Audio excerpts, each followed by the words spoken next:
great future. We're talking real money. Hey there, welcome to the show. The show. Why is it the show? It's the show because it's about your dough. And that's the thing you, one, deal with most, need regularly, work really hard to get. We hope actually save once in a while. You spend it. I know you do that well. Invest it, we hope, for the future, and then get confused about what to do with it down the road. So we're here to help, and we want to do it all the time. That's why we do podcasts and shows. And you can call us on Saturdays at 855-935-TALK. That's 855-935-8255. We've got some lines open. We want to help. I'm Don McDonald. Tom Cock is over there. And today, or in this episode, or in this hour, we want to talk about retirement issues again, because it is the biggest thing for which you save. It should be. It's the thing that's going to cost the most money. Oh, should. And yeah, it's going to cost a lot. No, because there was one of those $300 million Russian yachts in the harbor at Everett. I guess you could pay more for that if you wanted to. It's all relative. So, if you have a $300 million yacht, you probably have $3 billion in assets. Okay, you think. And we're not going to... They didn't get seized or something. Yeah. Okay, well, then we're going to change the topic today. So what should you do when your retirement assets, your 401k, your 403, your IRAs, your Roths, or whatever they are, get up there in the big numbers, like $1 billion, $2 billion, $3 billion? Then what should you do when you buy the yacht? When you have billions of dollars in your retirement? No. Yeah. We're talking about regular people who, struggle to get to $500,000 or maybe $1 million, $1.5 million, like, people we've talked to on the show a lot. It's amazing, truly, if you just save and invest regularly over your lifetime, how much you can end up with. But what do you do when you've been successful or moderately successful and you get to that $500,000, $750,000, $1 million, maybe even $2 million? How should you deal with that money? Yeah, I mean, the question will be, how impactful is $1 million, $500,000, whatever, to your retirement plan? Hopefully it's a lot, but we don't know. I was going to say, in my case, it's a lot. It'd be a lot for me. Yes, of course. So, so the question is kind of, where are you today and where are you headed? What are you trying to do? I think the biggest one is, frankly, people have a good job oftentimes of accumulating money. They're good at saving something. They're good at investing it, but they don't think about defense much. And when you get to $1 million, you ought to think about, what could happen if this goes the other way, which it will go the other way. We don't know when stocks will go down, but they'll go down, and they could go down precipitously by the spring of 2020. They could go down more slowly as they did in the fall of 2008. We don't know. So you really need to have the right, I'd say, mix, Don, asset allocation. Yeah. Hate those words. Well, but you got to think about defense a bit. You start to have to think about it when we're talking real money. Exactly. Because I ask that people think about this. Think about this. You got $1 million. You've made it to $1 million. You've been aggressive. You've owned a lot of stocks. You got to $1 million. What if someone walks into your house, that you have the $1 million sitting on your kitchen table, which is not a smart place to keep it, but it's sitting there. Warren Buffett's sitting on $182 billion. So Warren Buffett's sitting on the $1 million, and he says, Warren says, I'm really good with this money. I'm going to take $500,000 of your money and go away for a while. I'll be back, probably. And I can't guarantee it because I'm not allowed to guarantee anything. But I'm going to take it away, and you don't know when it's coming back, if at all. Are you okay with that? No, almost nobody is. We've asked people this for for decades, actually. And it's fascinating.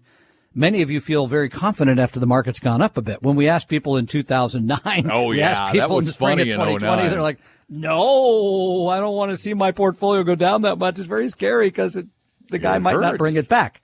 So playing defense, and what we're really talking about here is owning fixed income instruments like bonds, where you should have some of those if you're moving close to retirement. In fact, I again talked to somebody today that was trying to decide how much, because if I start needing the money in a couple of years, how much should I have in fixed income?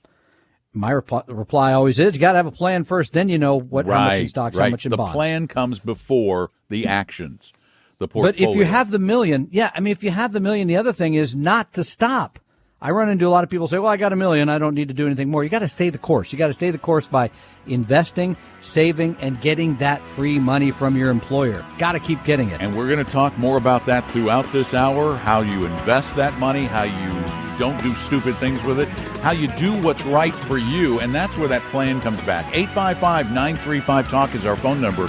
We want to talk with you. Tom and Don are talking real money.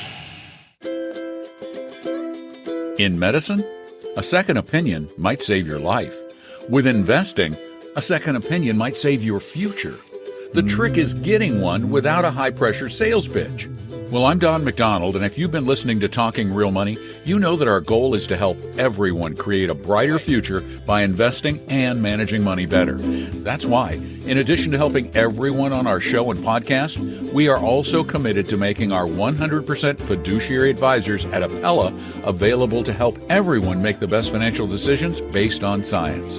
So if you're being pitched a financial product or a system, make sure you get a second opinion with no cost, no obligation, and no annoying sales pitch by going to TalkingRealMoney.com or call 800-386-3004. That's 800-386-3004 or TalkingRealMoney.com. Your guides to a really great financial future. Tom and Don are talking real money. You know, people would call a lot more often, I think, if they could see Tom's touchdown dance every time I tell him there's a caller on the line. Does that dance? I don't know. Well, I guess it could. Yeah, no, that was a touchdown dance. Okay. That was like a receiver caught the pass.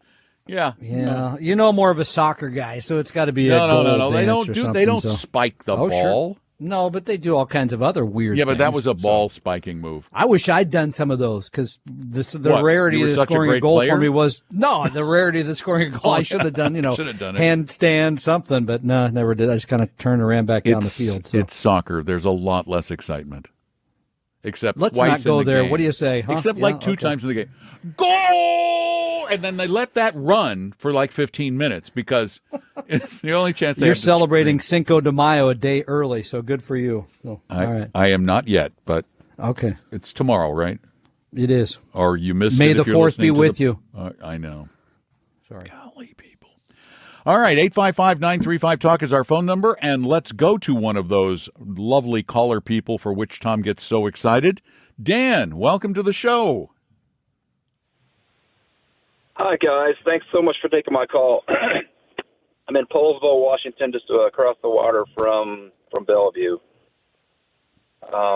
Little backstory. I have a 17-year-old daughter with some disabilities, and we are working on getting her applied with and hopefully receiving Social Security income because of her disabilities. Okay. And she has a 529 college plan that we've been putting money into over the years. And then we've discovered that that's going to count towards her eligibility for Social Security income. And we were like wondering, what the heck are we going to do? Well, we heard on Clark Howard, he mentioned ABLE. And last weekend, I signed her up for the Washington State ABLE account. I don't know if you guys know about it. You do. Okay. Yeah, this is the tax advance. This is tax-free money for disabled dependents. You can, and it does not affect it does not affect their ability to get public benefits like Social Security, disability, and Medicaid. That is it, right? Right. Yep. It allows them to have up to $100,000 in it, and it really is an investment account. When I compare different states, because you don't have to use the one that for the states that you lived in, well, I finally settled on Washington State, but I looked at what they have available to put the money in, and it's like setting up a 401k or a Roth. They have aggressive, moderate, conservative, and it's Vanguard. So Vanguard Total Stock Market Index Fund, Vanguard Total International Stock Index Fund, Vanguard Short-Term Bond Index, Total Bond Market Index Fund. So I was happy to see Vanguard. Good. No, those are great choices. It's a great list. Right. Let's I guess to wrap this up a bit, I'm a home health nurse, and I go on the road, and I have people who are on disability income, and I've been talking to them about ABLE recently, and they don't know about it. I even had one yesterday who said she won't sign up for Social Security because she has other assets, so she doesn't want to do that. I said, well, you could put $100,000 of that into ABLE and probably get your Social Security income going. Yep. Sounds I don't right. think it's talked Yeah. about. Even if you It really is not talked about a lot. You're absolutely right. We've brought it. We've discussed it probably One other time, I was going to say. one or maybe two other twice. times, Yeah. just less than a handful of times. But the nice thing is too, with the That's what I told you. I want to 529, get it out there. with the regular 529, you can move that money Yep. into the ABLE and now shelter it. Yeah. So From the Exactly. from the other benefits. no, it's Yeah. a great thing to let people with family members who are disabled, for them to be aware of, because it's a powerful way to give them a future, particularly parents of children with disabilities who will go on to lead a relatively normal life, particularly life expectancy, and are going to need a lot of money. Yeah. I wish And they it was existed a neat long to see time ago, that because I had a stepbrother who was profoundly disabled, and his dad set up trusts for him. But boy, would this have been a wonderful thing, because he wasn't eligible for a lot of state and federal aid. I know. I think this came about before Congress went bad, when they were actually doing good things. Let's hope we can Actually, make that's something we can another- support wholeheartedly. Yes, we do Politics support that. aside, yeah. Right? Yeah. Another sadly. side to it, if they aren't receiving the Social Security, they can save up to $500,000 in it in Washington State. That's the Wow. max. So it's a pretty sizable amount. It's an anyway, incredible I just thing. wanted to Thanks for hopefully get sharing. the word out to the people Yeah. on your network. We Yeah. really appreciate Thank it. you. About Thank you for Clark listening. Howard. Thank you. We And appreciate it, this and past Clark week, appreciates You guys it. are advertising on Clark Howard. Yep, Yeah. Cool deal. it's been very good for us. It has. We love Clark. We like his work. Yeah, his Thank work you, is good. Clark. All right, now let's go down to Florida. I'm in Florida. So is James. Hi, James. Welcome to the show. Hey, guys. Thanks for taking my call. Can you hear me okay? We can. Thanks. Okay, great. You actually answered one of my questions a couple of weeks ago. I was the SWEG-X guy, the Schwab multi mutual fund thing. Anyway, the reason I'm calling today is I'm homing in on retirement. In 2.5 years, my 5-year contract with the people I work for will expire. At that point, my plan is to go and work half-time going forward. I've got about $1.1 million in investments, and I've been my own financial manager for most of that time. Until very recently, I was 100% equities, usually 70, 80% the total U.S. stock market, maybe some small cap, maybe a little international. Now I'm kind of diversifying it with the idea that I need to be worried more about volatility. So here's what I've got in my portfolio right now, and you tell me what you think. I've got 30% total U.S. stock market through VTI, 30% World ex-US through VXUS, 10% VB small cap, 10% DBR, small cap value, 10% VTB, large cap value US, and don't leave anything else. So I think you're doing fine other than the last one. VO, yeah. 10% VO. Okay, but that's my equity part. My portfolio, as it stands, is 60-40, and the fixed income part of my portfolio is a mixture of treasuries, the actual treasury bonds, because I really kind of feel comfortable with the fixed part of my income being fixed. Yeah. So I've got 25% in a 20-year treasury that's paying about 4.8%. Wait a minute. What was the maturity? 10%. 20? 20 years.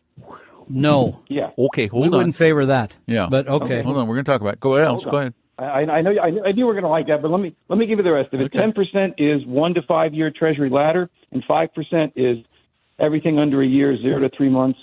It's all treasuries. Mm-hmm. And my thought is, on the longer duration, to never actually think about selling it. I've got 15% that's all short stuff that would be relatively liquid and will mature regularly. So that's where I'm at. So what do you think?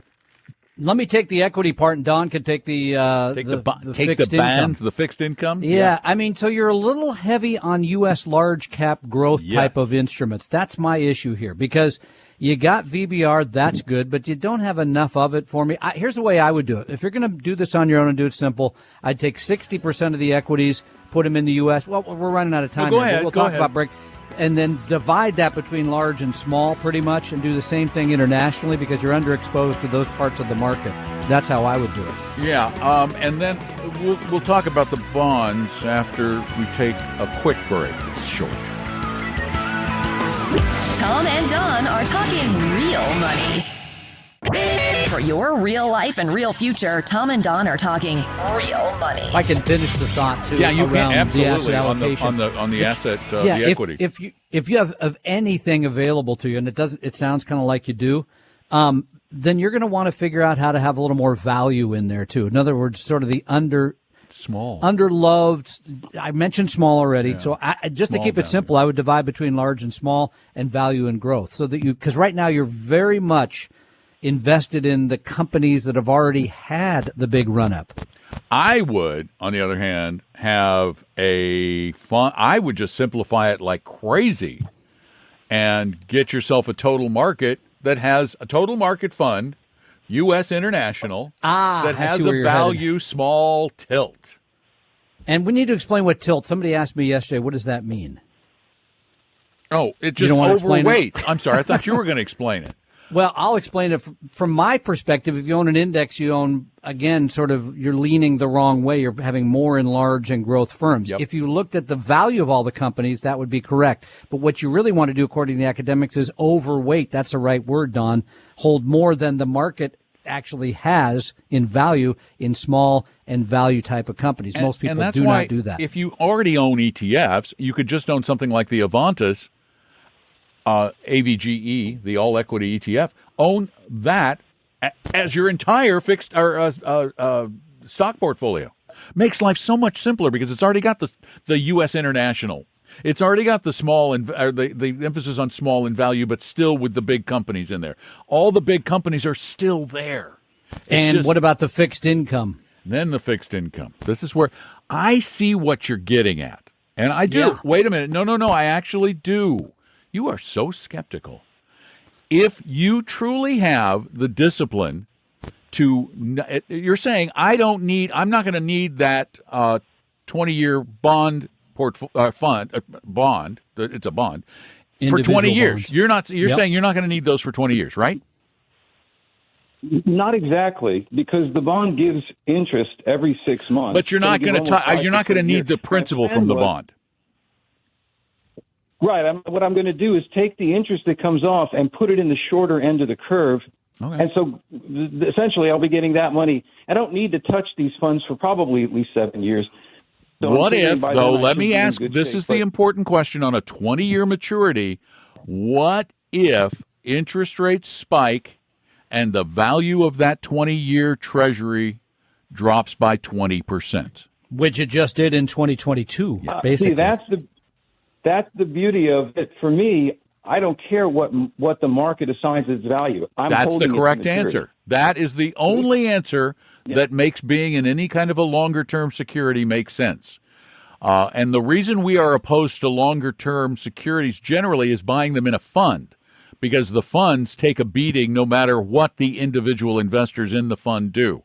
You as an individual. And that's why I didn't get a fund. Yeah, you as an individual that's exactly have the power. I've tried to own bond funds. It doesn't work for me. Yeah, but you have the power to be smarter than the market.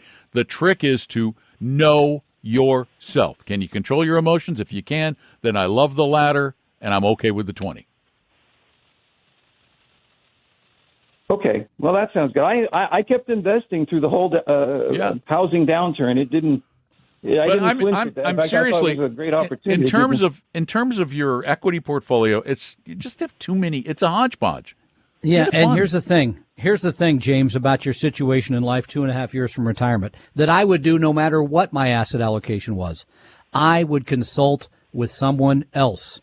A fee only 100% fiduciary, just to say, here's what I'm kind of thinking about my income and all the rest of it, and get the plan, because then you're going to have a professional that's going to look over your shoulder and say, don't forget, because every time I meet with somebody, I forgot about that. I didn't do that. I didn't know that. You're going to learn things there, even though you've done a great job saving and investing for a long period of time. Thanks for the call. We appreciate it. Okay. 855-935-TALK is our phone number. Oh, and by the way, in case you think that having just one fund, like the AVGE, is just... Sounds risky. Having I don't one have fund. $500,000 in one fund. What's in the fund? What is in the I forget how many Avantis? funds are in there. A lot, right? Because you got U.S. large. Yes, there are 15 you got US small different value. funds. Wow. There's U.S. equity. But wait, don't I pay for those funds and the new fund? No. And the other fund? Oh. No. I thought the fee is the fee of the funds because it's okay. Avantis. Got it. So there's the U.S. large, international, emerging markets, international large cap value, U.S. small cap value, emerging markets value, U.S. small cap equity, real estate, mid cap, all of those things in one fund. Count them, one. It's just one. 855-935-TALK. Tom and Don are talking real money.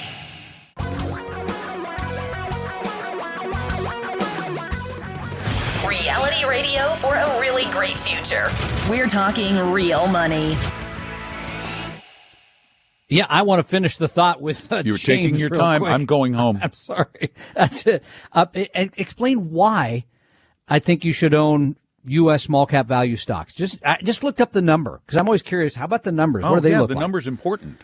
Yeah, from our friend Mark Hebner, who runs IFA. You can go look these up yourself, IFA.com, I believe it is. But according to his research, and these are just the numbers, 96 years now and 3 months from 1/1/1928 till the end of this previous quarter, 3/31/2024. If you invested in large company stocks in the United States, you made 9.7% a year. That's a good great. return. I'd be totally happy with that. But here's the thing. If you invested in U.S. small cap value stocks, the aforementioned tilt, Since 12.4. Since 1928, 12.4. I think that's 2.5% a year or something, maybe even a little more than that, right? Yeah. It's a lot. It's more. It's more like 2.7% a year. I mean, and it's not every year. I get it. It's not even every decade for that matter. But that has been the case for a very, in terms of investing, a very long time. Not in terms of the world very long, but in terms of investing, a very long time. So that's why we suggest you invest in those. Not everything, but most people have nothing in it. The person I met with today, zero exposure to those stocks. You got to have some. So now, did you, just out of curiosity, run that number with an actual amount of money? No, I just looked. I went to where you can go look at the actual returns of these asset classes. I didn't run it because you've done that before, and it's fascinating. If you put $1,000 in in January 1st, 1928, in the large company index, according to IFA, you put $1,000 in 28. Yep. That's probably dead by now. But had you done that and you're still alive, you're like Warren Buffett. You just keep going like the energy. Never dead. Yeah. And this is, by the way, this is adjusting it for fees. So let's take out the fees. Let's just take those out of there. You would have $842,000 today. So your 1,000 went to 842. If we did just small, not small company. Yeah. Well, let's do small value. Let's just Small go value. all Yeah, the let's go way. dramatic. Sure, let's go crazy. January 1928. This can't be right. This can't. Remember when you used to do that chart that showed here's the growth of it? It was so fascinating. This can't be right. And on and Okay. on. Yeah, I'm looking at the calculator. The here. large was how much again? A lot. It was like, $700,000 or something. Yeah. Okay. I forgot. Okay. Yeah.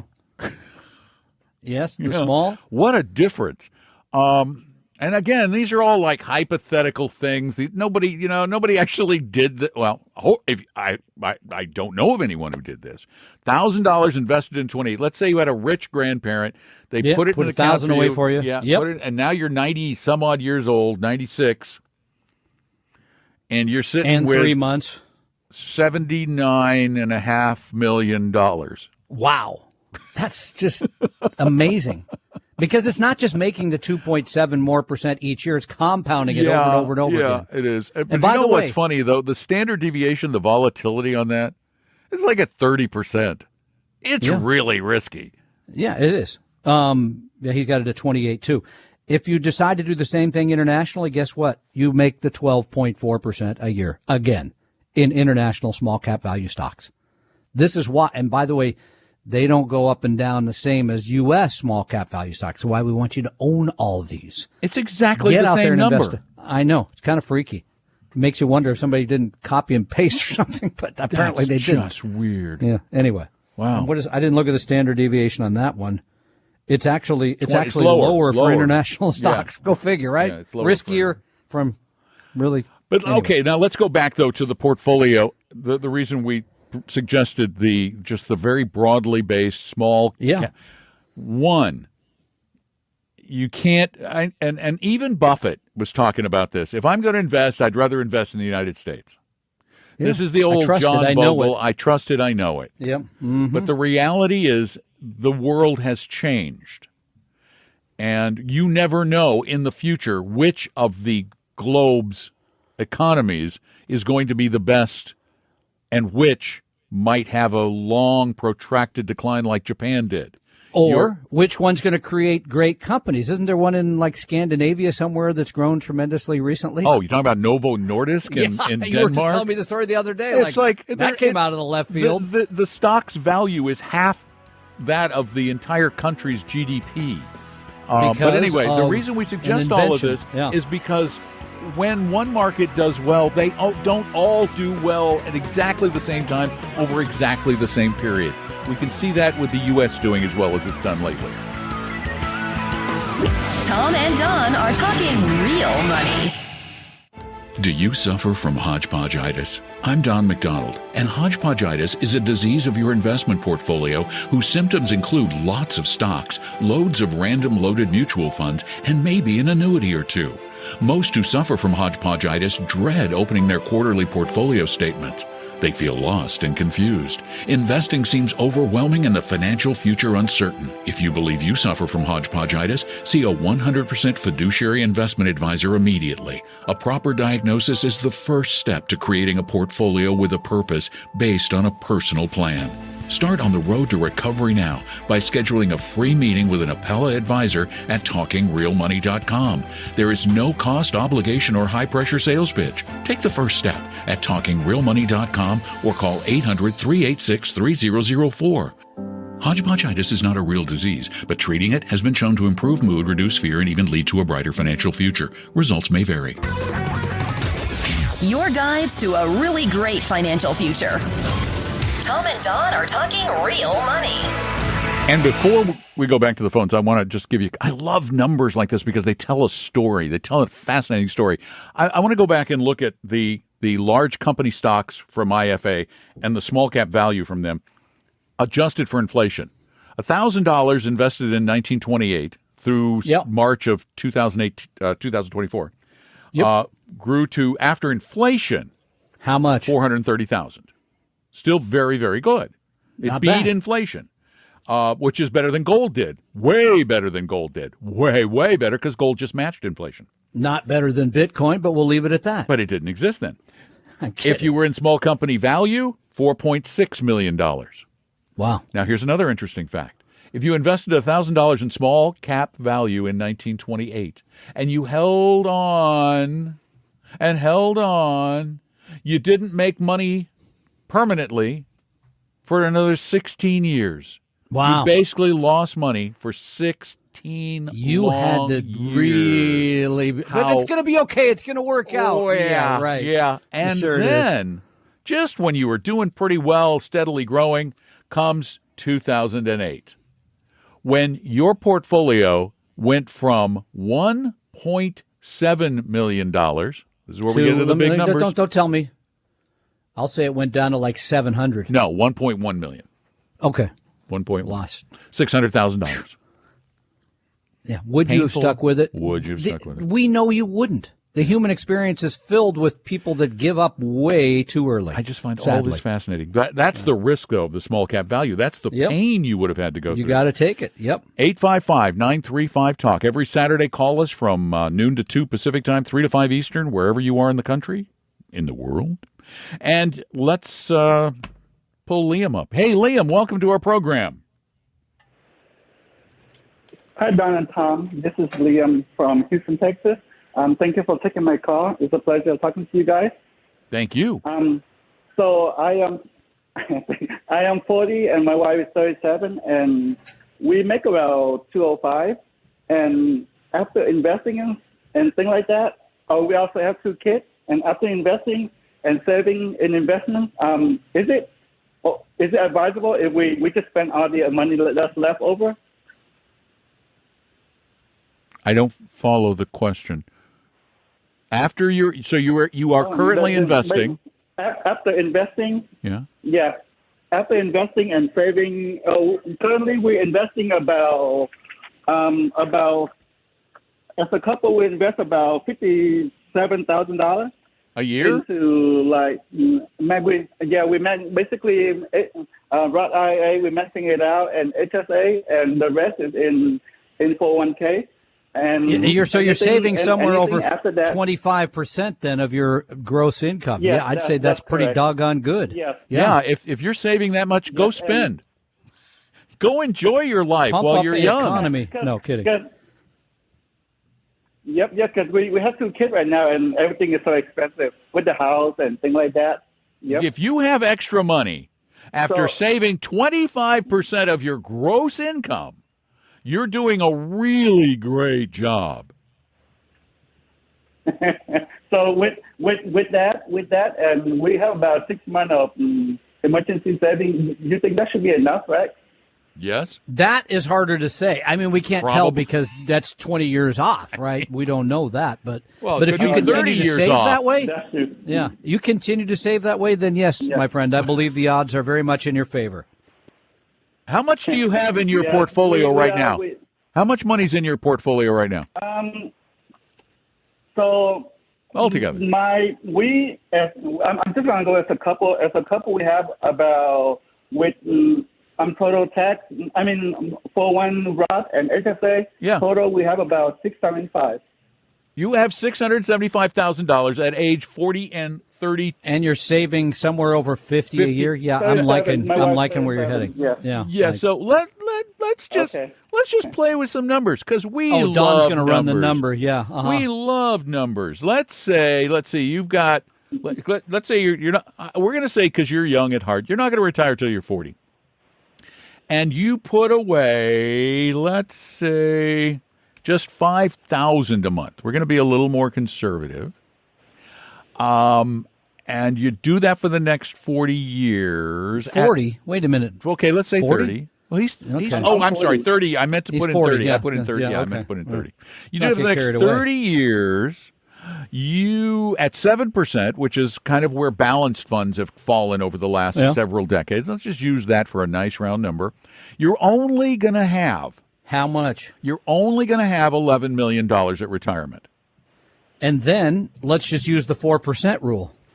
Well, that's easy. Then that's $400,000 half a year. $1 million you could take out a year of your portfolio. Yeah. Should work, not including Social Security and or any pensions you may be eligible for. Yeah, so, Liam, you guys are on such a great course. Man. You're on a great course. Thank you, Don and Tom. Thank you, sir. May the Lord be with you, Tom. Thank you, Liam. Always, right? Thank you for that. So, what? I love hearing those stories. No, that's a great story about somebody who's setting aside that much. I've never set aside, I don't think, 25% of my gross income. No, that's awesome. That means they're living very frugally. They're definitely living within their means. And by the way, if you want to save a little less, let's say you decided you were going to really now we're going to go there. We're going to take a blowout vacation every year that's worth $12,000. That's a nice vacation. That's a big blowout. You're coming to Disney World, taking a whole week and stay at the That's like Grand Clark Howard Floridian. takes his whole staff for $12,000 or something. Yeah, well, you're going to do it up. Or do 2 a year, $6,000 each. Okay. All right.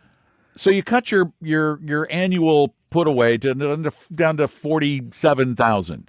You're still going to have over $9 million at 7%.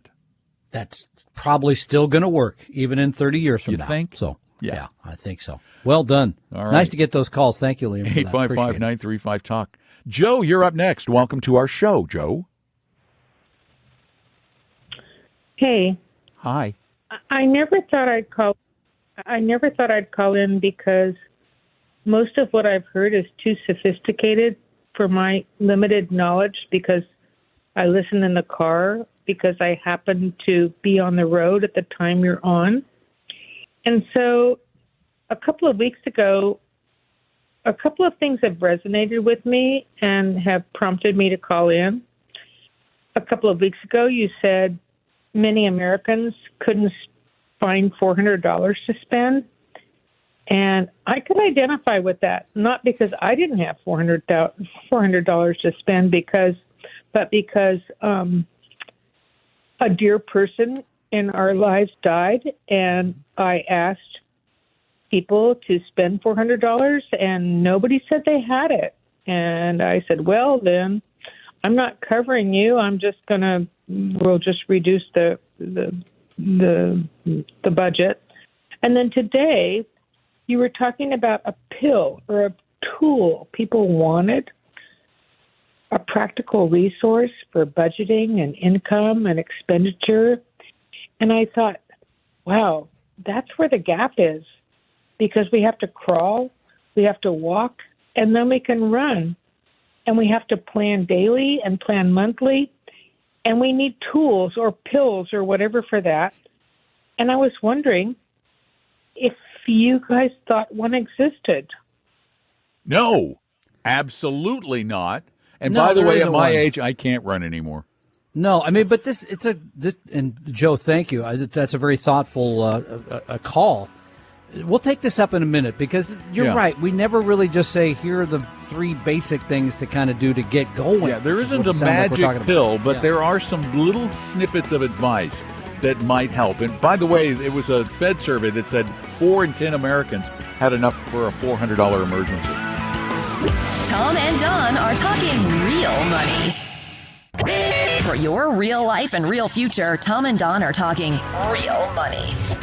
So, is there a special formula, a secret sauce, a pill, a solution to make people better at managing money and investing? Well, I mean, you heard some of it already. And I'd like to say sorry, first of all, for your loss, because that sounds tough. But yeah, you just heard it from Liam to some extent. This is the part that people generally have Spend trouble with. less. Yeah, I mean, before you even get to the pill, you got to figure out, I can't spend everything that comes in the door every year. And I truly think, No. Many don't just spend everything that comes in the Yeah, door. that's They true. spend More. everything plus. And so I'm going to go to one of my rules, and that is make it automatic, because it's really hard to live. And then at the end of whatever you're doing, saying, I'm going to set something aside. Most people have trouble doing that. Instead, you pay yourself first before you even get the money. It comes out of your account. It goes into something else. Then you apply the pill. That's where the real magic happens. Have you ever noticed that when the money, your taxes come out of your paycheck, you don't really look and go, oh my gosh, I just paid the government a whole bunch. You don't look. You just go, this is how much I have to spend. Net. So Yeah. if you take out another 5%, and you put that in a retirement account of some kind, particularly if your employer is matching, have it There's a taken lot of out money there. automatically. Yeah. It builds up to numbers like Liam at 40 years old. I know. It's has gotten incredible. to. Or like the teacher that has $1.6 or $7 million at retirement. Yeah. Even though he's been a teacher. We know they're Which is not a high-paid well job. paid. Right. Yeah. So that to me is to save something, to make it automatic. Then the magic is investing that properly. And in today's world, where the average expense ratio of an equity mutual fund is 0.4, where 35 years ago, I just looked this up, was 1.4. I mean, look at that's part of you can save all that money. You can just own a target date fund for hopefully cheap in your retirement plan. You got to do nothing. It goes in there. You're all set. So I think it's automation, simplicity, and low cost, and you don't mess with it. You're going to be in a good place. I think it's even simpler than that. I think that if you want to have money in the future, you must find a way to save money. You just have to spend less. The key is spend a little bit less. That's all it's going to take. If you spend a little bit less, you're going to have more. Yeah, you don't have to save 25% like Liam was saying. He's great. It'd be, your life will be better. But something. Cut something out. And I've fallen madly in love with, particularly for young people, something like an Acorns, where it every transaction takes your spending. It takes your spending and turns it into savings. And we're good at spending as a people, as a species. And Acorns is a rounding service. So if you spend but the other thing you can do with Acorn is you say 25. round, and then every week put $10 out of my checking account in there, because I won't notice that $10. You won't. You will not notice the $10 is not there. It's a big deal. I agree. Again, that's sort of automating things in a way where you don't have to think about it. You don't have to spend less. You just have to have it ready to go. Yeah, and I'm getting ready to automate things. I'm going. Are you looking for a pill? How about a silver bullet? You're looking for the silver bullet? Don't swallow that thing. Yeah, don't swallow. No, it's 29 feet long. I had to take a big glass of water. And it's made of aluminum. I don't think that much aluminum would be good for you. Going across the country, just go to talkingrealmoney.com and click on the Learn More button to find out where I'm going to be. Now, I'm not going to be managing portfolios like Tom. That's only going to happen in Madison. I'm just going to meet you. I just want to say hi. So go to talkingrealmoney.com, click on the Learn More button. The opinions and views expressed on this podcast were current on the date recorded. Opinions, estimates, forecasts, and statements of financial market trends that are based on current market conditions constitute our judgment and are subject to change without notice, including any forward-looking estimates or statements which are based on certain expectations and assumptions. Although information and opinions given have been obtained from or based on sources believed to be reliable, no warranty or representation is made as to their correctness, completeness, or accuracy. Information presented on the podcast is not personalized investment advice from Appella Wealth. The views and strategies described may not be suitable for everyone. This podcast does not identify all the risks, direct or indirect, or other considerations which might be material to you when entering any financial transaction. Past performance does not guarantee future results, and profitable results cannot be guaranteed. We hope you realize that the information provided on Talking Real Money is for informational, educational, and hopefully enjoyable purposes only. The podcast is not trying to get you to buy or sell any financial products or securities. Instead, the program is provided as a public service by Appella Wealth, a fee-only registered investment advisor. Please see Appella Wealth's ADV Part 2A on our website for information regarding Appella's fees and services. Appella Capital, LLC, DBA Appella Wealth, is an investment advisory firm registered with the Securities and Exchange Commission. The firm only transacts business in the states where it is properly registered or excluded or exempt from registration requirements.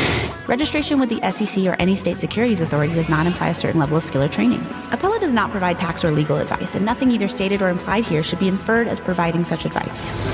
Thanks for listening, and please visit TalkingRealMoney.com for more information and important disclosure related to performance of any specific index or fund quoted in this podcast. Is anybody still listening?